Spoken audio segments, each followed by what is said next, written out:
नमस्कार, जय हिंद, वंदे मातरम दोस्तों। स्वागत है आप सभी का उत्तर प्रदेश के सबसे भरोसेमंद YouTube channel UP news update में। तो दोस्तों, आज हम आपके लिए लेकर आए हैं उत्तर प्रदेश राज्य के हर जिला, हर क्षेत्र की तमाम बड़ी खबरें एवं उत्तर प्रदेश सरकार द्वारा चलाई जा रही सभी सरकारी योजनाएं। उत्तर प्रदेश की योगी सरकार ने राजस्व वृद्धि और जनता की सुविधा के लिए एक क्रांतिकारी कदम उठाया है।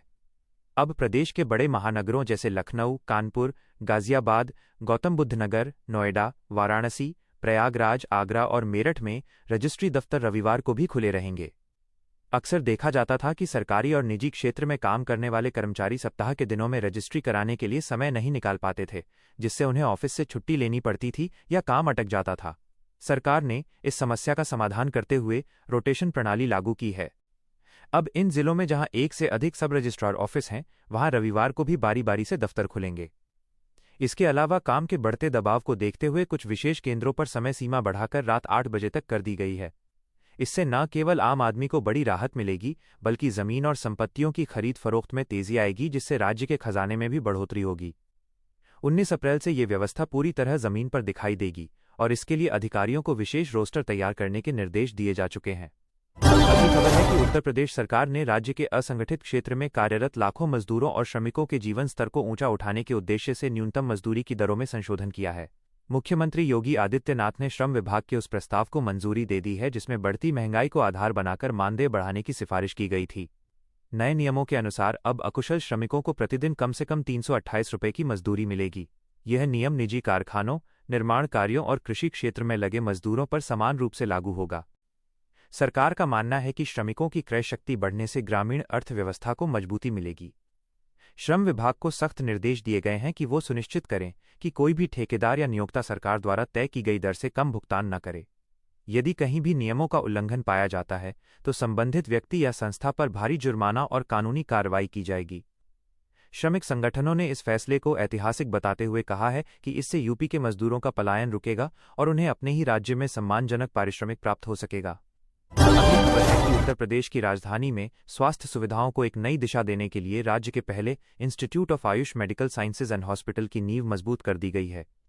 यह संस्थान आधुनिक चिकित्सा और प्राचीन भारतीय चिकित्सा पद्धतियों का एक अनूठा संगम होगा।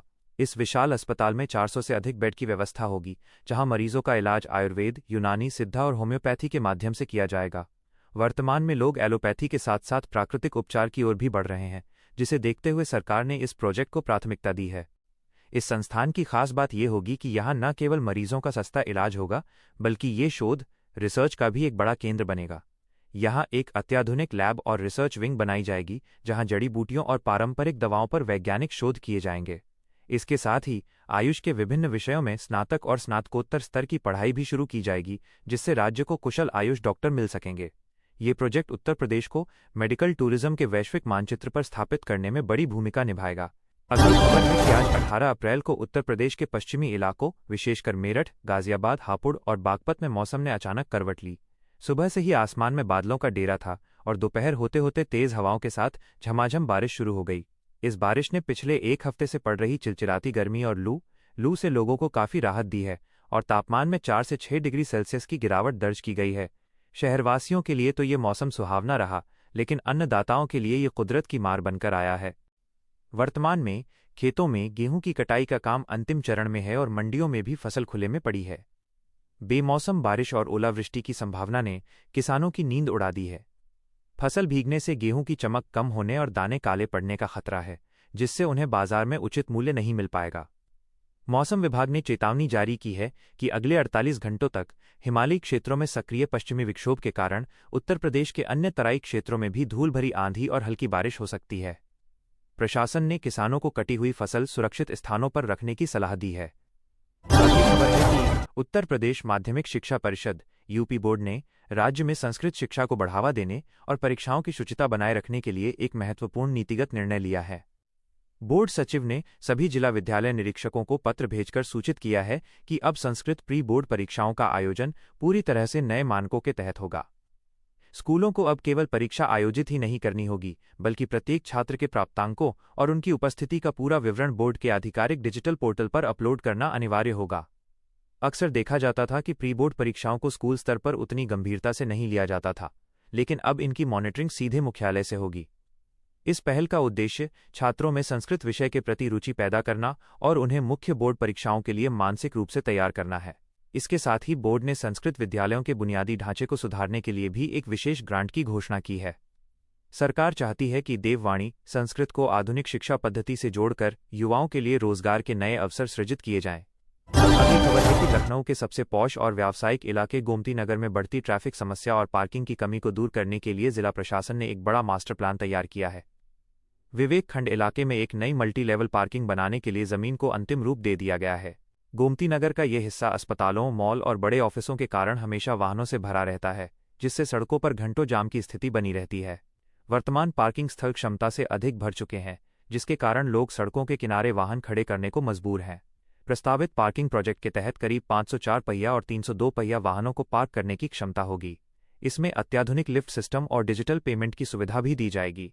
नगर निगम और LDA मिलकर इस परियोजना पर काम करेंगे।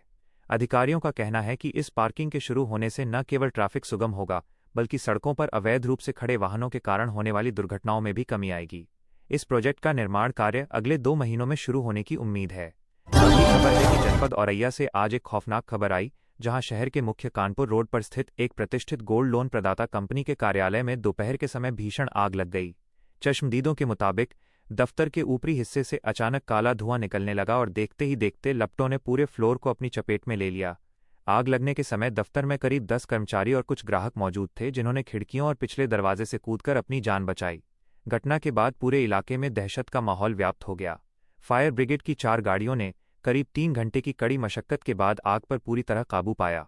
प्रारंभिक जांच में आग लगने का कारण शॉर्ट सर्किट बताया जा रहा है। कंपनी प्रबंधन के अनुसार आग में दफ्तर का फर्नीचर, कंप्यूटर और कई महत्वपूर्ण फाइलें जलकर नष्ट हो गई हैं। हालांकि सोने और कीमती सामान को सुरक्षित तिजोरी स्ट्रांग रूम में होने के कारण कोई बड़ा नुकसान नहीं होने का दावा किया गया है।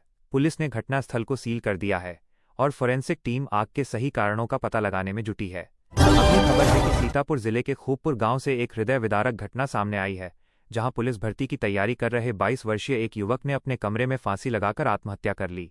मृतक युवक पिछले 3 साल से कड़ी मेहनत कर रहा था और कई बार परीक्षाओं में असफल होने के कारण गहरे मानसिक तनाव में था। परिजनों ने बताया कि वो काफी होनहार था, लेकिन भर्ती प्रक्रियाओं में हो रही देरी और परीक्षा परिणामों के इंतजार ने उसे भीतर से तोड़ दिया था। आज सुबह जब वो काफी देर तक कमरे से बाहर नहीं निकला तो परिजनों ने खिड़की से देखा और उनके पैरों तले जमीन खिसक गई। सूचना पर पहुंची पुलिस ने शव को कब्जे में लेकर जांच शुरू कर दी है। घटनास्थल से कोई सुसाइड नोट बरामद नहीं हुआ है, लेकिन उसके कमरे से मिली किताबों और प्रैक्टिस सेट्स ने उसकी मेहनत की कहानी बयां की। इस घटना ने एक बार फिर प्रतियोगी परीक्षाओं की तैयारी कर रहे युवाओं के मानसिक स्वास्थ्य और उन पर पड़ने वाले सामाजिक दबाव पर बड़े सवाल खड़े कर दिए हैं। मनोवैज्ञानिकों का कहना है कि असफलताओं के दौर में युवाओं को उचित काउंसलिंग और परिवार के सहयोग की सख्त जरूरत होती है, ताकि वे ऐसे घातक कदम न उठाएं।